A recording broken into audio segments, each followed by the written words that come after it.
പ്രിയമുള്ളവരെ, അവളുടെ മുമ്പിൽ പ്രത്യക്ഷപ്പെട്ട പരിശുദ്ധ കന്യകാമറിയം അമ്മയെ തന്നെ വിശേഷിപ്പിച്ച ഒരു പേര് എന്ന് പറയുന്നത് പാപികളുടെ സങ്കേതമേ എന്നായിരുന്നു.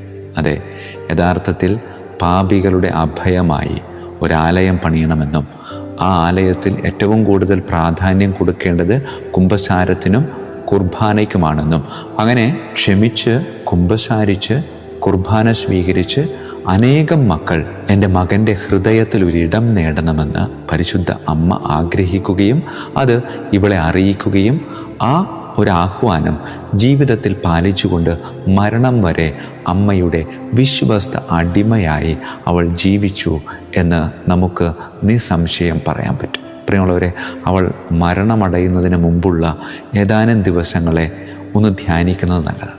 1718 അവൾക്ക് 71 വയസ്സ് പ്രായമുള്ളപ്പോൾ 1718 ക്രിസ്മസ് ദിനം അവൾ ദിവ്യകാരുണ്യം സ്വീകരിച്ചു. പിന്നീട് ഡിസംബർ 28 കുഞ്ഞു പൈതങ്ങളുടെ അന്ന് ആത്മാവിനാവശ്യമായ അന്ത്യകൂദാശകളൊക്കെ സ്വീകരിച്ച് രാത്രി 8 മണിയോടെ കർത്താവിൽ നിദ്ര പ്രാപിച്ചു. നിദ്ര പ്രാപിക്കുന്നതിന് മുമ്പ് അവിടെയുള്ളവരോട് അവൾ യാത്ര പറഞ്ഞു. മേശപ്പുറത്ത് വെച്ചിരുന്ന വിശുദ്ധ കുരിശിൻ്റെ തിരുസ്വരൂപമെടുത്ത് ചുംബിച്ചു.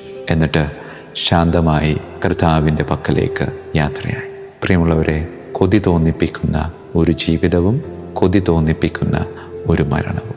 ഈ ബെനോയിത്ത് എന്ന സ്ത്രീ ഇത്രമാത്രം വിശുദ്ധിയോടെ ജീവിക്കാനുള്ള കാരണമെന്ന് പറയുന്നത് പരിശുദ്ധ അമ്മയുടെ സാന്നിധ്യം അവൾ തിരിച്ചറിഞ്ഞ സാന്നിധ്യത്തെ പിന്നീട് ഒരിക്കലും അവൾ വിട്ടുകളഞ്ഞില്ല. അതുകൊണ്ട് തന്നെ മരണം വരെ ബെനോയിത്ത് എന്ന പെൺകുട്ടിയുടെ കൂടെ പരിശുദ്ധ കന്യകാമറിയം അവളുടെ യഥാർത്ഥ അമ്മയായി കൂടെ ജീവിച്ചു. പ്രിയമുള്ളവരെ, ഈ അമ്മ നമ്മോട് പങ്കുവയ്ക്കുന്ന കാര്യം ഇത്രമാത്രം. ദൈവാലയം എന്നത് കെട്ടിടത്തിൻ്റെ ഒരു ഭംഗിയോ കെട്ടിടത്തിൻ്റെ ഒരു വിശാലതയോ അല്ല, മറിച്ച് ക്ഷമിച്ച് കുമ്പസാരിച്ച് ദിവ്യകാരുണ്യം സ്വീകരിച്ച് കർത്താവ് യേശു മിശിഹായുടെ കൂടെ ആയിരിക്കേണ്ട ഇടമാണ്. ആ ഇടത്തിലേക്ക് ചെന്നെത്താനാണ് അമ്മ ഈ മകളോട് ആവശ്യപ്പെട്ടത്.